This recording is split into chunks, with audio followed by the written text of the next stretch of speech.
kusina ka! Tinitignan mo nga yung dinadaanan mo! Mila? Subukan pang pumunta sa bahay namin.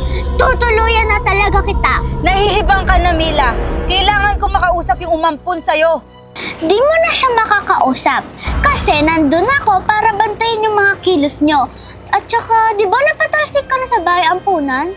Dahil sa'yo yun, Mila. Mila! Buksan mo to! Mila! Mila! Buksan mo to, Mila! Mila! Mila!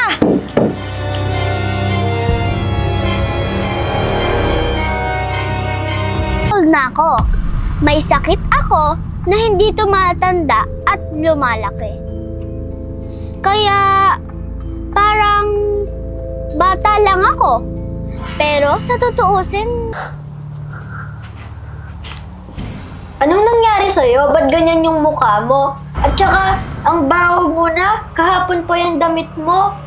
Kuya, may sasabihin ako. Ano yun?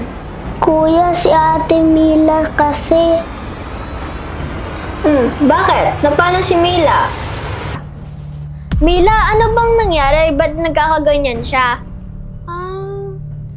Baka yung kanina, yung hindi ko siya binila ng candy. Di ba sabi ni Mama na wag muna siya Swerte sa'yo ng kapatid mo na si Mika. Dahil meron siyang ate na mapagpasensya, mabait, maalaga, at maganda. Thank you po, Mama. You're welcome. O sige na, iiwan na kita dito para makapagpahinga ka na. At wag mo na makakalimutang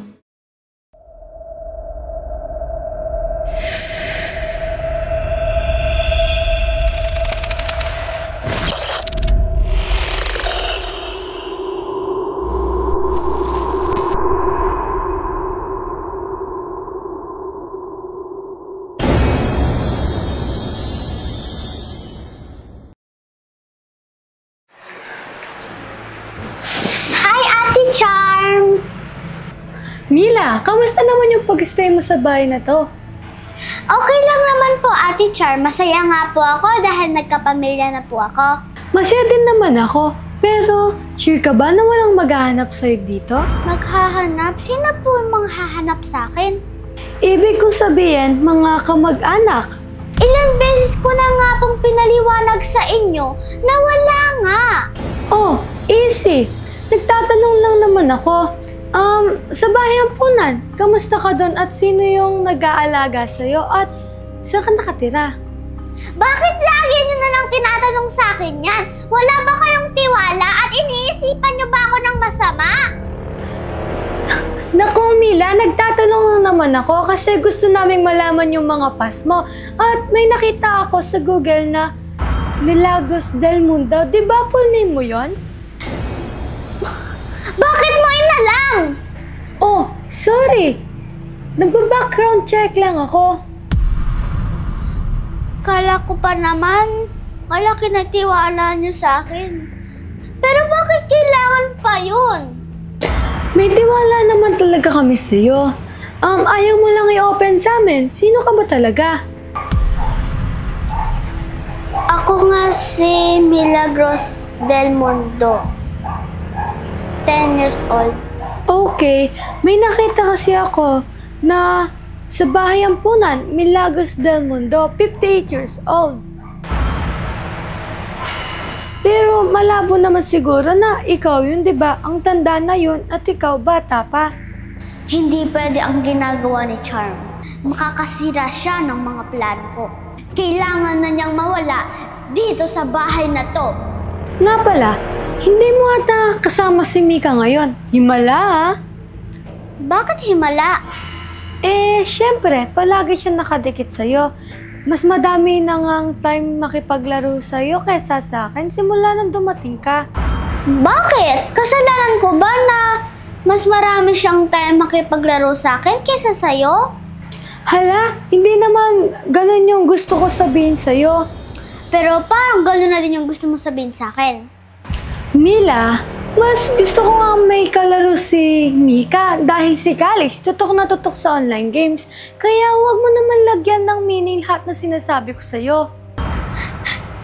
So, ibig mong sabihin, mapurol yung pag-iisip ko?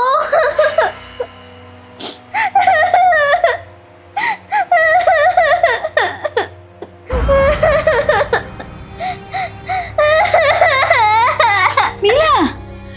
Bakit ka umiiyak? Charm! Mila! Mila! Charm! Anong ginawa mo kay Mila? Ewan ko ate, bigla na lang siyang umiyak. Sinungaling ka! Mama, sinabihan niya ako mapurol ang aking pag-iisip. Pati nagbo-background check pa siya kasi wala siyang tiwala sa akin. Baka daw may gawin ako masama. Hindi naman ganun yung ibig ko sabihin, ate. Charm! Di ba ilang beses ko nang sinabi sa'yo na tigilan mo na yung pagba-background check mo kay Mila? Wala naman sigurong gagawin ng masama yung isang 10 years old na bata dito sa bahay natin. Tsaka, tigilan mo nga yung mga pagsasalita mo ng ganyan sa kanya. Di ba nga dapat ikaw yung mas nakakaintindi sa kanya? Kasi ikaw yung mas matanda sa kanya. Ate? Tama na, Charm. Mas mabuti pa nga siguro doon ka na lang muna sa dorm mo. Doon sa malapit sa school mo. Di ba yun naman yung gusto mo? Ate, pakinggan mo muna ako. Tama na, Charm. Mamaya na lang tayo mag-usap. Tara na, Mila. Magpahinga ka muna sa kwarto mo. Huwag ka na umiyak, ha?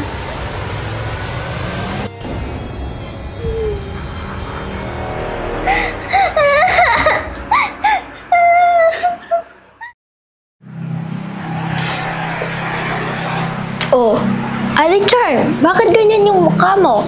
Si Mila kasi. Oh, bakit? Nasaan siya? Ano nangyari kay Mila? Relax! Kasi parang may kakaiba sa kanya. Kakaiba? Basta, hindi talaga ako nagtitiwala dun. Bakit naman? Okay naman si Mila eh. Paano mo nasabi?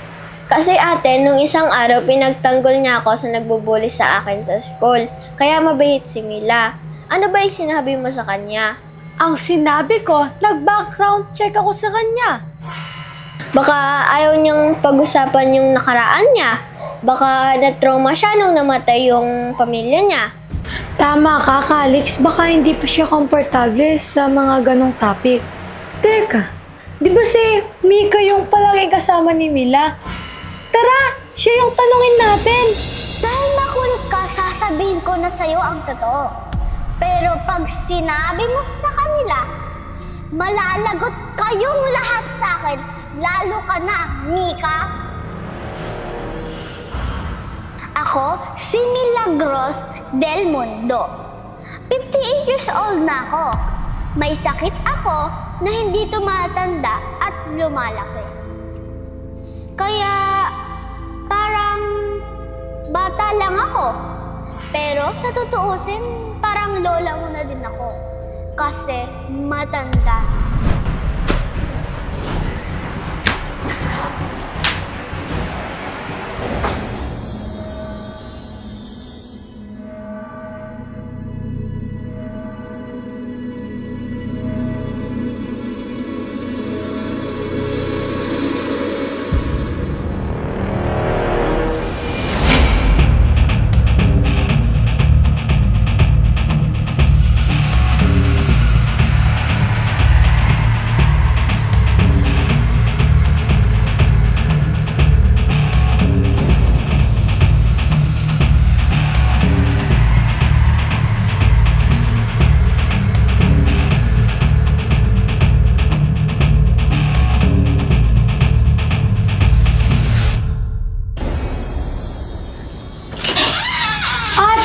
Si Mika